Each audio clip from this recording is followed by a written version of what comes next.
మాజీ ఎంపీ మార్గాని భరత్ రామ్ను ఉద్దేశించి city MLA Adireddy Srinivas మాట్లాడుతున్న తీరు పదజాలం అత్యంత అభ్యంతరకరంగా ఉందని వైసీపీ రాష్ట్ర కార్యదర్శి మాజీ కార్పొరేటర్ నూజివీడు నియోజకవర్గ పరిశీలకుడు వాసంశెట్టి గంగాధర్రావు ఖండించారు.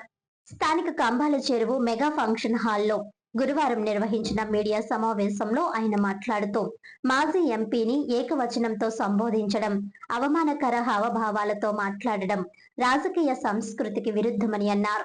రాజమహేంద్రవరం నగరంలో ఇలాంటి రాజకీయ వాతావరణాన్ని గతంలో ఎప్పుడూ చూడలేదని పేర్కొన్నారు.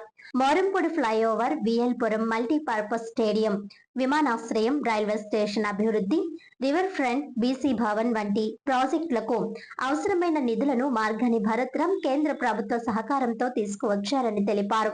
ఆ నిధులతో చేపట్టాల్సిన పనులను పూర్తి చేయకుండా వైసీపీపై నిందలు మోపడం సరికాదన్నారు. ఎమ్మెల్యేగా బాధ్యతలు చేపట్టిన తర్వాత నగరానికి ఏ అభివృద్ధి పనులు, ఏ నిధులు తీసుకువచ్చారో శ్వేతపత్రం విడుదల చేయాలని ఆదిరెడ్డి శ్రీనివాస్ కు సవాల్ విసిరారు. తాము కూడా అదే తరహా భాషను ఉపయోగించగలమని, అయితే వైసీపీకి అలాంటి సంస్కృతి లేదని చెప్పారు. వెన్నుపోటుకు 2 ఏళ్లు కార్యక్రమం సందర్భంగా భారీ సంఖ్యలో పోలీసులను మోహరించి ఉద్రిక్త పరిస్థితులు సృష్టించారని ఆరోపించారు. నగరంలో ఎక్కడ ఏ ఘటన జరిగినా వైసీపీ నాయకులపైనే నిందలు వేస్తూ ప్రజలను తప్పుదోవ పట్టించే ప్రయత్నం జరుగుతోందని విమర్శించారు. తనపై ఉన్న కేసుల విషయంలో ఇతరులపై విమర్శలు చేసే ముందు తనపై నమోదైన కేసుల పరిష్కారం ఎందుకు ఆలస్యమవుతుందో ఎమ్మెల్యే సమాధానం చెప్పాలని గంగాధర్రావు డిమాండ్ చేశారు. కేంద్ర రాష్ట్ర స్థాయిలో రాజకీయ మద్దతు ఉన్నప్పటికీ కేసుల వ్యవహారం ఎందుకు ముందుకు సాగడం లేదని ప్రశ్నించారు. మార్గాని భరత్ రామ్ తీసుకువచ్చిన నిధులతో చేపడుతున్న అభివృద్ధి పనులను తమ ఘనతగా ప్రచారం చేసుకోవడం తగదని పేర్కొంటూ ప్రజా ప్రతినిధులు మాట్లాడే భాష, వ్యవహార శైలిలో మార్పు రావాలని సూచించారు. అలాగే ఎమ్మెల్సీ సోము వీరాస్ కూడా ఇలాంటి పదజాలాన్ని ఉపయోగించడం సరికాదన్నారు. ఈ సందర్భంగా మైనార్టీ సెల్ నాయకుడు ఎండి అమీర్ పాషా మాట్లాడుతూ కంబాల చెరువు పార్కులో చెత్త సమస్యను పరిష్కరించకుండా నిర్లక్ష్యం చేస్తున్నారని ఆరోపించారు. వైసీపీ హయాంలో ప్రజలకు ఆహ్లాదకర వాతావరణాన్ని కల్పించేలా పార్కును అభివృద్ధి చేశారని, ప్రస్తుతం సమస్యలను వెంటనే పరిష్కరించాలని డిమాండ్ చేశారు. ఈ సమావేశంలో సప్ప ఆదినారాయణ, నల్లిమిల్లి సత్యనారాయణ రెడ్డి, బిల్డర్ చిన్న, రొక్కం త్రినాథ్, రేగుళ్ల నాని, దాది గౌరీ శంకర్, రొక్కం వంశీ తదితర వైసీపీ నాయకులు పాల్గొన్నారు.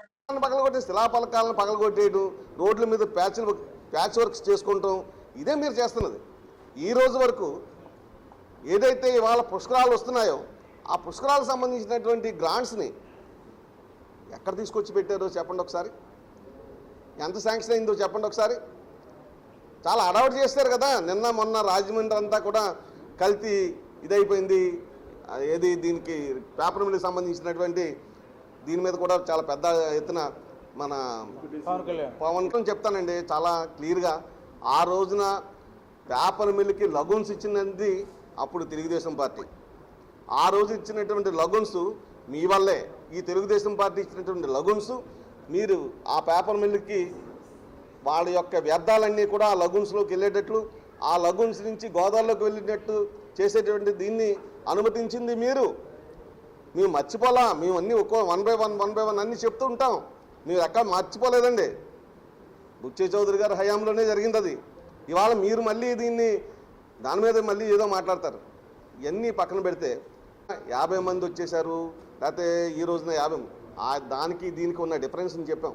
ఆ రోజున మీకు ఉన్నటువంటి ఏదైతే కేసు ఉందో ఆ కేసు మీద మీ ఇంటికి రావడం, ప్రవేశించడం, ఉన్నారా లేదని కనుక్కోవడం, వెళ్ళిపోవడం జరిగిపోయింది చీట్ ఫండ్కి సంబంధించినటువంటి ఇష్యూలో.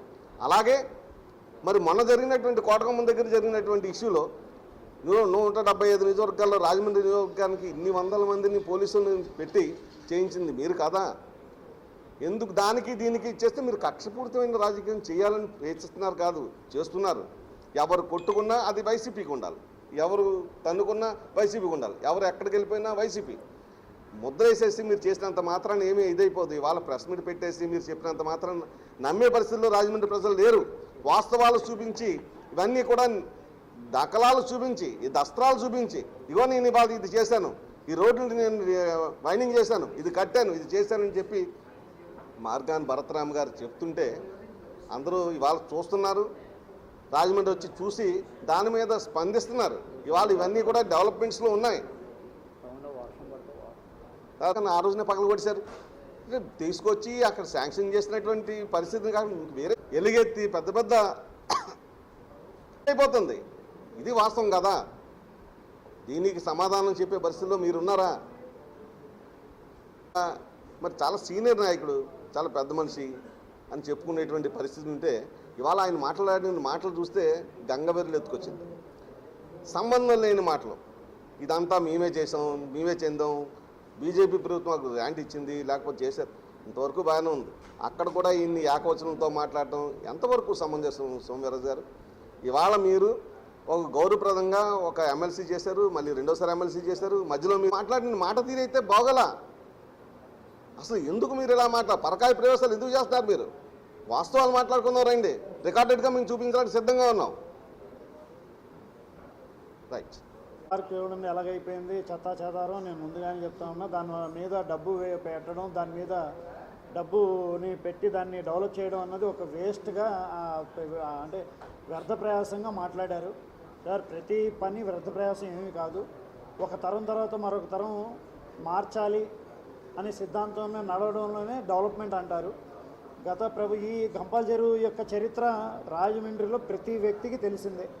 అక్కడ వర్షం నీళ్లు ఆగిపోతాయి, లేకపోతే నీరు వస్తే అది పొంగిపోద్ది, దాంట్లో చెత్త చెదారం ఉండిపోతుంది. ఏమన్నారంటే 2 సంవత్సరాల నుండి అది లాక్ అయిపోయింది, మళ్ళీ దాంట్లో చెత్త వ్యర్థ పదార్థాలు వచ్చేసరి వాళ్ళ టెక్నాలజీ డెవలప్ అయిపోయింది. ప్రభుత్వం మీది అప్పుడు జరిగింది, అది అలా ఉండిపోయిందని చెప్పి మేము ఇలా వదిలేస్తాం అనడానికి అది ఒక ప్రభుత్వం యొక్క చేతకానితనాన్ని ప్రదర్శించినట్టుగా తప్ప దీనికి ఏదో ఆల్టర్నేట్ చేయాలి అనే విధానంలో మాత్రం ఆలోచన లేదని మాకు మాత్రం ఖచ్చితంగా అనిపిస్తుంది. మీరే అన్నారు, నాకు ఎవరో చెప్పారు, అటు వెళ్తూ నేను చూశాను, దాని నిండా చెత్త ఉందని. మరి చూసిన తర్వాత మీరు ఏం చేశారు? ఇవాళ ఏం చేశారన్నది రాజమండ్రి ప్రజలు మిమ్మల్ని ప్రశ్నిస్తున్నారు. ఒక మా హోదాలో ఉండి మున్సిపాలిటీ మరియు ప్రభుత్వం మీ అధికారంలో ఉంది. ఇవాళ టెక్నాలజీ ఉంది. మీరు ఒక ఫోన్ చేసి ఏమయ్యా ఇలాగా చెత్త ఉండిపోయింది, మీరు దాన్ని వెంటనే తీయండి, మళ్ళీ అక్కడ ఒక సిస్టమ్ ఏదైనా పెట్టి దాన్ని చేయగలిగి